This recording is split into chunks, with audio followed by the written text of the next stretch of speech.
DigiKam versus Darktable, which is the best free tool photo editing and management. So if you're a photographer looking for free open source alternatives to apps like Lightroom, two top contenders are DigiKam and Darktable. While they share similarities like support for raw files and powerful editing tools, they serve slightly different purposes.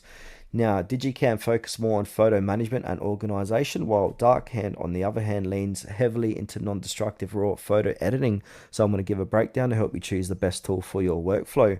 Now, let's start off with DigiKam. So DigiKam is a powerful digital photo management application. It's ideal for organizing large photo libraries, tagging images, editing metadata, and even performing basic edits. It supports raw files, facial recognition, geolocation, and albums, making it a strong choice for photographers with fast archives. Pros: excellent photo organization tagging tools, facial recognition and geolocation support, handles massive photo libraries well, and some basic editing features included. Drawbacks: editing tools aren't as advanced as Darktable, interface can feel outdated or clunky, and there is a slight learning curve for newcomers.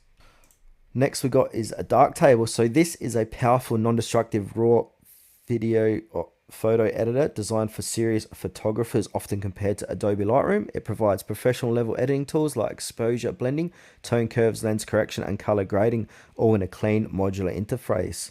Pros: full featured raw editing suite, non-destructive workflow, excellent for color grading and fine adjustments, modular and professional grade tools. Drawbacks: less effective for organizing or tagging photos, steeper learning curve than DigiKam, lacks facial recognition or map geolocation. Final verdict: so choose a DigiKam if your priority is photo organization, metadata management, and bulk handling of large image libraries, or go with Darktable if you prefer professional raw editing capabilities and color correction tools similar to Lightroom.